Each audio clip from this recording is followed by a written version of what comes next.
নমস্কার, এভরিথিং মাসের পক্ষ থেকে আমি সৌমেন। আজকে নিয়ে এসেছি একটি নতুন বেড়ানো। আমি এবং আমার 5 বন্ধু মিলে আমরা ধানবাদ যাব। তার জন্য টাকি স্টেশন থেকে আমরা সবাই রওনা হচ্ছি ট্রেনে করে। দেখুন, আমরা এই পথ দিয়ে বাস হয়ে দমদম হয়ে প্রথমে শিয়ালদা পৌঁছাই। শিয়ালদা থেকে আমরা যাই হচ্ছে হাওড়া, ওটা বাসে করে, এবং বাসে করে হাওড়া গিয়ে করে খাওয়া দাওয়া করে আমরা ওখান থেকে ধানবাদ যাওয়ার জন্য ট্রেন ধরি। রাত্রি 11:35 বৌমা। তারপর ধানবাদ থেকে আমরা যেখানে যাচ্ছি বা এই ট্রেনের যাত্রাটা আপনারা দেখবেন। তারপর যাত্রা শুরু হলো। এই টাকি থেকে সবে আমরা ট্রেনে উঠলাম। এই আমাদের এই 5 জন আর আমি 6 জন ট্রেনে জায়গাও পেয়ে গেছি। তার প্রথম শিয়ালদা থেকে হাওড়া, হাওড়া থেকে তো আসতে আপনারা সব দেখবেন।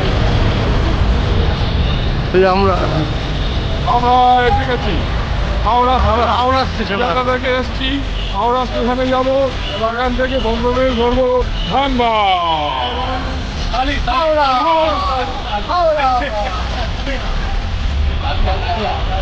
আমরা এখন হোটেলে খেয়ে নিচ্ছি। ডিম পাঞ্জাবি রুটি খাচ্ছি।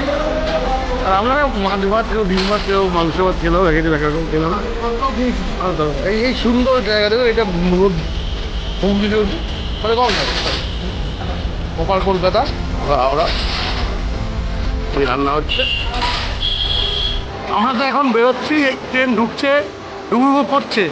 কেমন লাগছে এখন আপনার অনুভূতিটা কেমন? খুব ভালো। ডিম ভাত খেয়ে উঠলাম, রুটি তরকারি পছন্দ খেলো, শ্যামলদা খেয়েছে। খেলেন যে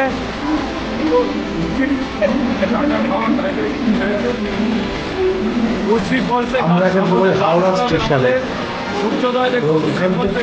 আমরা বোম্বে মেলে আসলো এবং বোম্বে মেলে করে আমরা এখান থেকে এই পথ দিয়ে ডানকুনির ওপর দিয়ে, বর্ধমানের ওপর দিয়ে আসানসোল হয়ে এই ধানবাদ আমরা পৌঁছাবো। এবং এই দেখুন ধানবাদ স্টেশনে আমরা এই বোম্বে মেল করে যাবো এবং সময় নেবে মাত্র 3.5 ঘন্টা এবং 3:40 আমরা নেমে যাবো।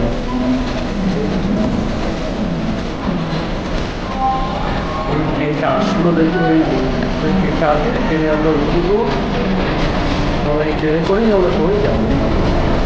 ঠিক থাকুন আমাদের এই ট্রেনেই আমরা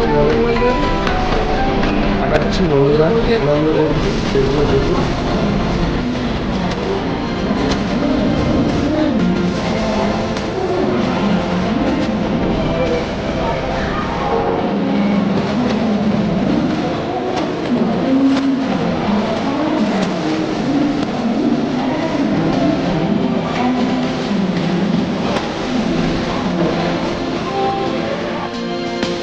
এই আমরা এখন সবাই ট্রেনে উঠে বসলাম। না আমি এই যেমন দেখি কেমনটা এখন আছে এখানে, কেমন অন্য জায়গায় দেখা যাক কি হয়। এবার বাচ্চা কেমন লাগছে? ওদিক তো কোথায় গেল বাঘমশাই?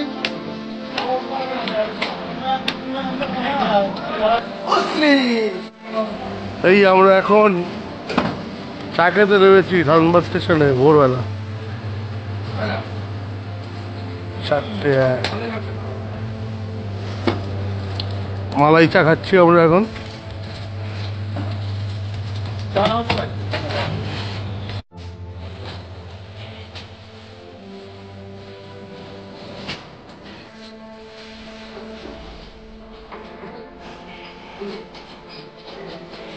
হোটেল প্যারাডাইজ নিয়ে আমরা প্রবেশ করছি। ফুল প্রবেশ না, এটা জাস্ট লাগেজ ড্রপের জন্য।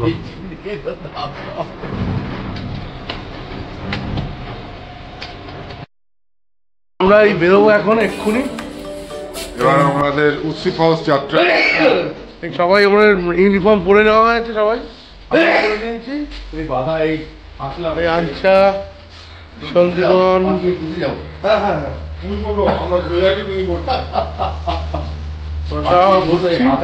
এই আমরা বেরোবো, এক্ষুনি বেরোবো। উচ্ছ্রী নদীর ঝর্ণা দেখতে যাচ্ছি। সহজ পাঠে পড়েছিলাম ছোটবেলায় রবীন্দ্রনাথ ঠাকুরের সহজ পাঠে। আজ এতদিন পর উচ্ছ্রী নদীর ঝর্ণা দেখতে যাচ্ছি। Thank you, okay, let's go. আমরা এখন এই গুগল ম্যাপে যে পথ দেখানো হচ্ছে এই পথ বরাবর এই আর্টিকা গাড়ি করে আমরা উচ্ছ্রী পথে চলবো এবং সুন্দর পথটি এবং সোজা ঘন্টা দেড়েকের পথ, 1.5 ঘন্টা লাগতে পারে। এখানকার রাস্তা খুবই ভালো শুনলাম, এই গেলেই আমরা বুঝতে পারবো কেমন। এবং এই সোজা পথ, মোটামুটি সোজা পথ, ওখান থেকে মেন রাস্তা থেকে আমরা ঢুকে এসে এই উচ্ছ্রী ঝর্ণার এখানে আসবো এবং আপনারা দেখতে থাকুন আমরা কীভাবে যাই। আমরা গভীর রাতে, এই রাত এখন বলতে গেলে 6টা বাজে, যদিও আমাদের কাছে রাত, এখন আমরা বেরোচ্ছি, এখন সাইট সিনের জন্য বেরোচ্ছি। আমাদের গাড়ি ঝাড়খণ্ডেরই গাড়ি, আর আমাদের রাজা দাদা আছেন ড্রাইভার, এখানে উঠেছেন, এই আমরা এখন উঠবো। আমরা এখন উচ্ছ্রীর পথে চলেছি, আমাদের ড্রাইভার রাজা দাদা চালাচ্ছেন গাড়ি, আর সবাই এই করে বসে আছে। আর্টিকা গাড়ি কন্ডিশনও ভালো, আমরা উচ্ছ্রীর পথে চলেছি। এই সবে আমরা আর বেশিক্ষণ হয়নি, এখনো হাফ রাস্তা আসে, 1 ঘন্টা 15-20 মিনিট তো লাগবেই যেতে।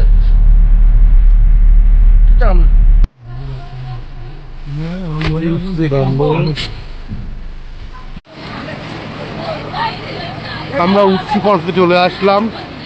এই হচ্ছে আমাদের উচ্ছ্রীর ফার্স্ট লুক, ওই দূর থেকে দেখা যাচ্ছে উচ্ছ্রী।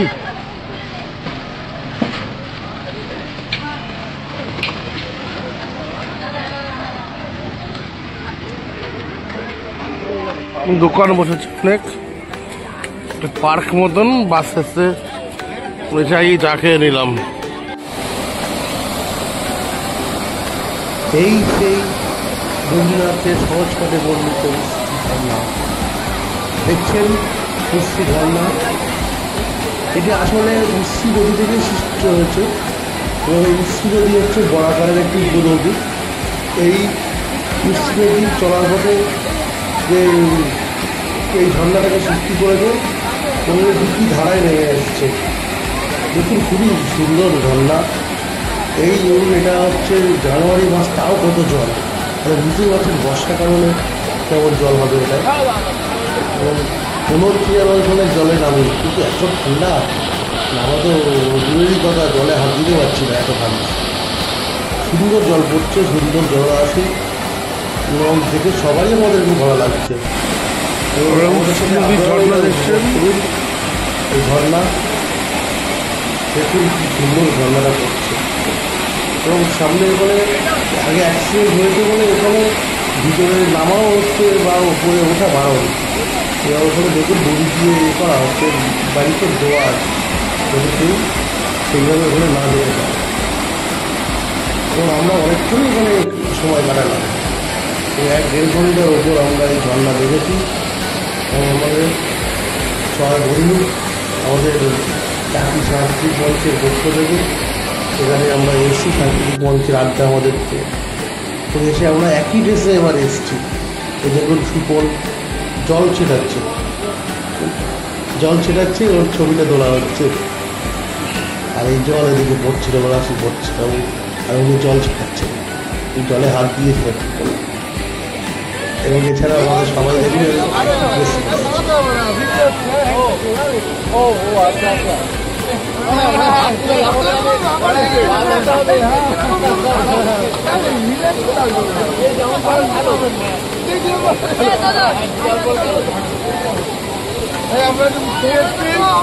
এই প্রথম স্পট আমাদের, এরপরে আরো অনেকগুলো স্পট আছে, ওটা ঘুরছি। আমাদের যে এর থেকে আড্ডা মারা জায়গা থেকে এসছি, আমরা ঘুরছি, এরপরে আরো স্পট আছে, আমরা ঘুরবো।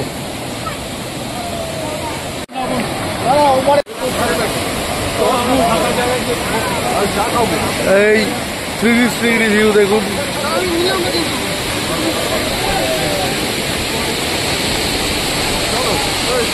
না আমার তো একসাথে মিক্সিং হবে এখান থেকে 360 হয়, ওই ওপরটা থেকে টপ থেকে নিতে হবে, তবে তো টোটালটা পাবে। হ্যাঁ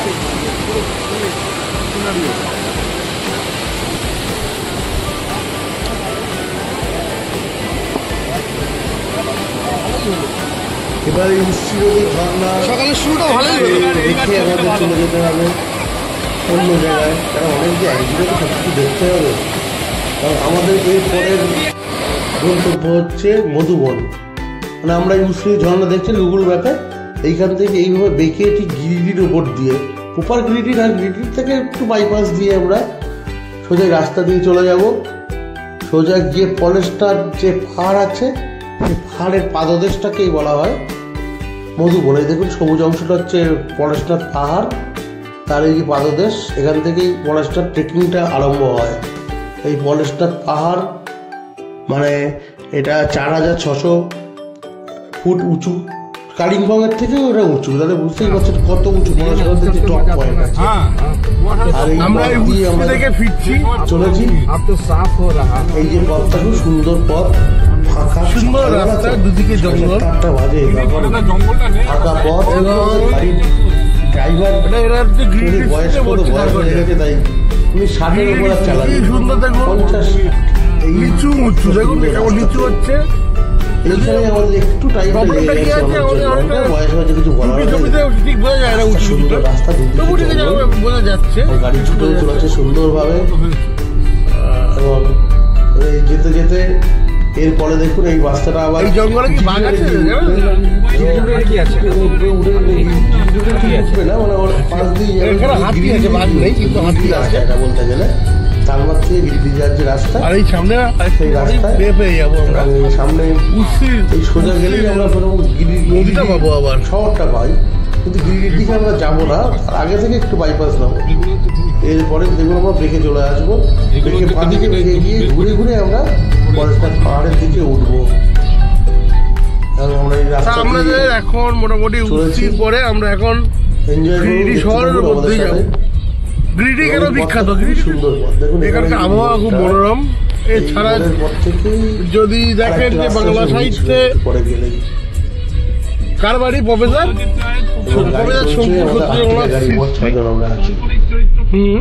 ওনার বাড়িটা এখানেই কল্পনা করা হয়েছিল গিরিডি জেলায়, এই জন্য বাঙালিরা ওতভাবে জড়িত আছে। এই আমরা এখন হচ্ছে যাবো গিরিডির ওপর দিয়ে মধুবন। মধুবন মানে হচ্ছে ফরেস্টার পাহাড় আছে, যে পাহাড়ের উচ্চতা 4650 ফুট, এবং এবং এইটা প্রায় কালিম্পংয়ের থেকে উঁচু বলতে গেলে। কালিম্পং 4400, কালিম্পং সহ, হ্যাঁ কালিম্পংয়ের থেকে উঁচু। এবং সেখানে আমরা যাবো এবং আমরা টোটাল ওই পিকটাতে ওটা উঠবো, সেটা বাইকে করেই উঠবো।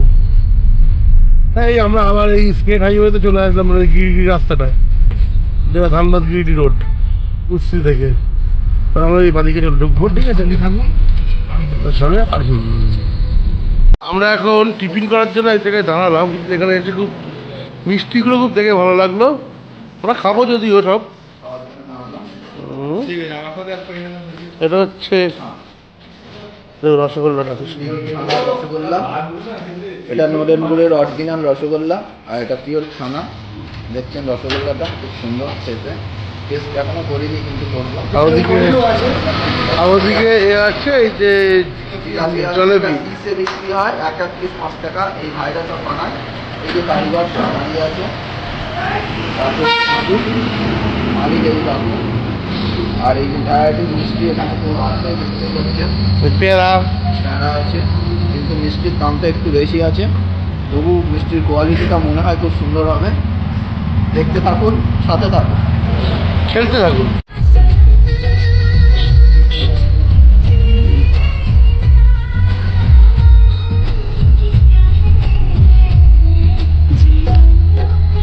কবে যাবে বুঝলি? সাউন্ড অফ করে দেবে, সাউন্ড অফ করে দেবে ফেসবুক, যখন দেবে ইউটিউব, বুঝলি? লোড করে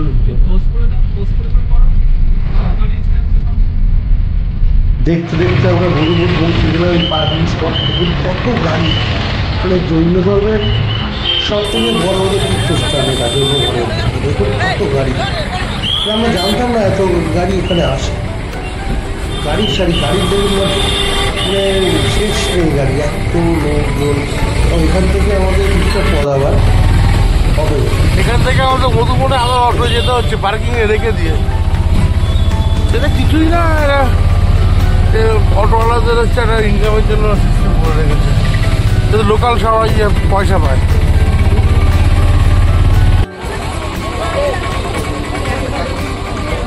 এই আমরা এই মধুবনে এসেছি এবং এখান থেকে আমাদের বন্ধুরা সব নেমেছি সবাই। এখান থেকে সবাই পলাশডিহার টপে ওঠে, প্রায় 10 কিলোমিটার উঠতে হবে। অনেকে গাড়ি করে আছে, গাড়ি বলতে মোটর সাইকেলে ওঠা যায়, পিছনে নইলে হেঁটে উঠতে হবে। হেঁটে উঠতে গেলে 5 থেকে 7 ঘন্টা লাগে, কিন্তু আমাদের তো একদিনে বেড়ানো, যার জন্য আমাদের তো ওঠা সম্ভব না, বা বাইকে করে অত রিক্সও আমরা নেই। বাইকগুলো যেভাবে উঠছে দেখছি, সিঁড়ির ওপর দিয়েও এখানে আমরা কিছুটু 1 কিলোমিটার মতো উঁচুতে উঠেছিলাম। আর এখানে বাঁদরের উৎপাতও খুব আছে, মানে কিছুতে উঠলাম দেখি সারি সারি লোক উঠছে, সারি সারি লোক, আর বাইকে করে উঠছে। বাইক আলাদা কেউ বলছে 1000-1500 উপরে নিয়ে যাওয়ার জন্য, এবং ওপরটা খুবই উঁচু। বললাম তো একটু আগে যে 4600 ফুট মতো উঁচু আছে, এবং মেঘে আচ্ছন্ন, এবং উঠতে পারলে তো খুব ভালোই হতো যদি টাইম থাকতো। দেখো আর বাঁদর ভর্তি এখানে, মানে বাঁদরও যত উপরে উপরে আরো নাকি বাঁদরে বাঁধাবি বাড়ে, চশমা পর্যন্ত এখানে খুলে দেয়, কিন্তু আসতে তো সাবধান হতেই যাবে। আর এই এত লোকের মাঝে খুবই ভালো লাগছে দেখতে, এবং শান্ত পরিবেশ, প্রচুর লোকজন। আর আমাদের তো কীভাবে একদিনের মধ্যে এইসব সম্ভব নয়, এর জন্য আলাদাভাবে আসতে হয়, মানে শুধুমাত্র এই মধুপুর আর পলাশনাথ পাহাড়ের টপ যাওয়ার জন্য।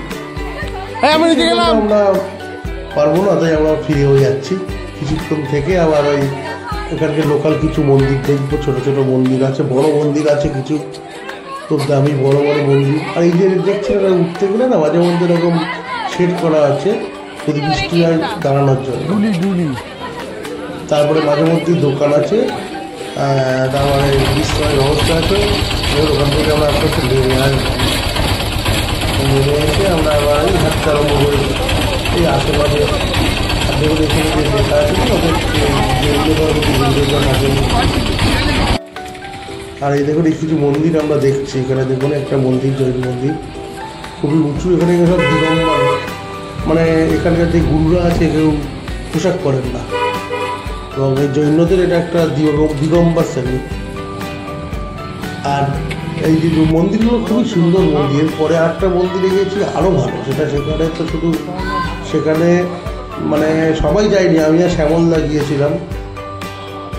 আর এই মন্দির দেখুন সবকটা মন্দির সিঁড়ি বেয়ে উঠতে হয়। এই সেই মন্দির যেখানে বললাম আমরা একটা অনেকটা হেঁটে গিয়েছি। ওটা দেখুন কাজ হচ্ছে, মানে মন্দিরটা তৈরি করছে, তো তার জন্য কিছু মানে পাথর কেটে কেটে রাখছে ডিজাইন করে। আর এই মন্দির এখন ইনকমপ্লিট, এর যে কাজ, এই কাজ মানে আমাদের তাজমহল তো কোনো কাজই নেই বলতে গেলে, ওর থেকেও ভালো। আর দেখেছি এর সাথে কম্পেয়ার করা যেতে পারে একমাত্র বৃন্দাবনের প্রেম মন্দির। এটা ফার্স্টটাই হচ্ছে মার্বেলের ব্যাপারে। দেখুন শুধু কাজগুলো দেখুন, মানে আর এই শিল টোটালটা যেখানে নিখুঁত, মানে কোনো জায়গাতেই খামতি রাখেনি, মানে যতটা পরিমাণ যত সুন্দরভাবে এই পাথরের কাজগুলো ফুটিয়ে তোলা যায়। এবং প্রত্যেক জায়গাতেই দেখুন মূর্তি দিয়ে করা আছে। এবং এই দেখুন এই যে গেটগুলো দেখুন, এই গেটগুলোকে বিয়ারিং বলে মনে করে ঘোরা লাগে, তাহলে বুঝতেই পারছি কেমন ফুটেছে সবাই। আর এই দেখুন ছোটো ছোটো মূর্তি যেগুলো খোদাই করে করা একদম প্রয়োজন, কোনো মানে বোঝাই যাচ্ছে না যে এইভাবে পাথর কেটে কেটে যে মানুষ এত সুন্দর শিল্পকলা করতে পারে। দেখুন একদম পাথর কেটে শক্ত হয়, মানে সব জায়গাতে সিলিং বলুন, আশপাশ বলুন, এই বড় বড় গম্বুজ আছে পৃথিবীতে, সেইগুলোই আমরা দেখছিলাম। কিন্তু আর কদিন পর থেকে এখানে হয়তো ফটো তুলতেই দেবে না। এই প্রথম বলেই আমরা ফটোগুলো তুলতে পারছি। আমরা তাই যখন ভিতর দিকে যখন এরপরের স্টেপটাই যেই উঠতে গেছি তখন বলছে ফটো তুলবেন না ফটোগ্রাফি স্ট্রিক্টলি বাইরে।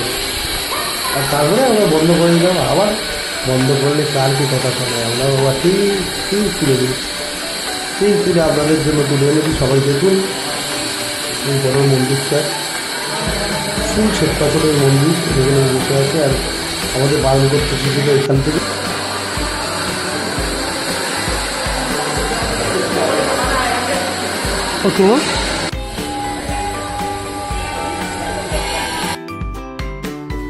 এই আমরা এই মধুবন থেকে আবার বেরিয়ে যাবো এই পথ দিয়ে। এইগুলো দেখছেন, এইগুলো এই পথ দিয়ে বেরিয়ে বাদিতে টোটাল একটা ঘুর পথ, মানে পলাশদাস পাহাড় থেকে ঘুরে আবার আর একটা দিক, পলাশদাস পাহাড়ে আর একটা দিক এসে তোপচাঁচি লেকে আসবো আমরা। এবং এখানে আমরা কিছুক্ষণ সময় কাটাবো।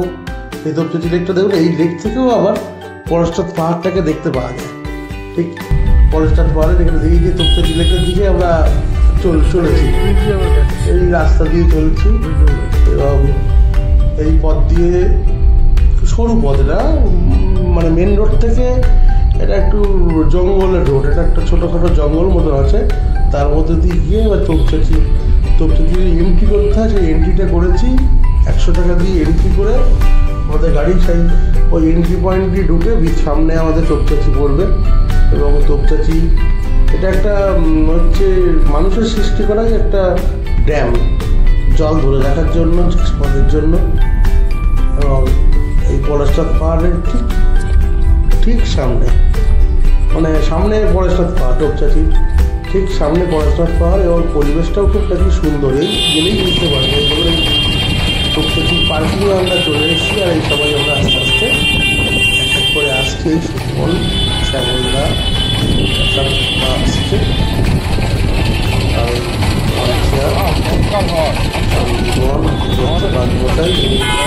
আমরা এখন আছি তোপচাঁচি ড্যামে, ওই সামনের পলাশদাস পাহাড় দেখা যাচ্ছে আর ড্যাম।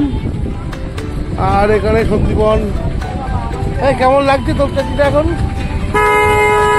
প্রচন্ড গরমে এখানে এসে ঠান্ডা হাওয়া দিচ্ছে, খুব ভালো লাগছে, খুব গরমের পর। তোপচাঁচির ওদিকে এসে খাওয়া গিয়েছে দেখুন।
এইটা তোপচাঁচি ড্যাম, এখান থেকে জল পড়ে, কিন্তু এখন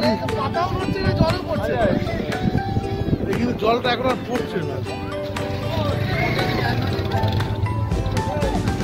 আর ওই তোপচাঁচি থেকে আমরা এবার বেরিয়ে যাবো উত্তম কুমারের যে হাউস আছে ওইটা দেখবো। পাশে একটুখানি আসার পরেই দেখুন উত্তম কুমারের বাড়িটা, যেটা উনি কিনেছিলেন, মানে বলে যে উনি কিনেছিলেন এবং কিছুদিন থাকতেন এবং তারপর আবার কেউ বলে কিনেই নি, যেটা কথা ছিল উনি আসতেন। কিন্তু সবাই যেটা বলে যে উনি কিনেছিলেন, ওনারই বাড়ি ছিল, তারপরে ওনার মৃত্যুর পর ওটা বিক্রি করে দেওয়া হয়েছে। ওখানে পিকনিক টিকনিক হয়। এবং এই পথ দিয়ে আমরা তোপচাঁচি থেকে সোজা আসার কথা হচ্ছে আমাদের ভাতিন্দা ওয়াটারফলস। যদি সময় যেমন সন্ধে হয়ে, আর বিকেল তো হয়েই গেছে অনেকটা, তার মধ্যে ভাতিন্দায় আসবো, মাঝপথে খাবো আমরা একটু সেই পাঞ্জাবে খাবো। আর এদিকে উত্তম কুমারের বাড়িটা দেখবো, সেই পাঞ্জাবে খাবো, তারপর ভাতিন্দায় যাবো, ভাতিন্দাতে জলপ্রপাতে। এবং যেদিন এখানে সন্ধে হয়ে যাবে, এই দেখুন সেই উত্তম কুমারের সেই বাড়িটা এখন যারা নিয়েছে তারা রং করেছে, রং করছে, এখন রঙের কাজ চলছে। এবং সামনে দেখুন গাড়ি বারান্দা আছে, এবং অনেক সিনেমাতে উত্তম কুমারের এই বাড়িটা ইউজ করা হয়েছে। অনেক সিনেমাতে আপনারা লক্ষ্য করবেন যে এই বাড়িতে অনেক সময় করছে, ফটো তুলছে, এবং তোপচাচিতেও তো এটাকে হারানো শুনের শুটিং তোপচাচিতে হয়েছে। রঙের কাজ চলছে। বাড়িটা পুরো ভাঙা, এখনো ওই ভাঙাগুলো ঠিক করবে।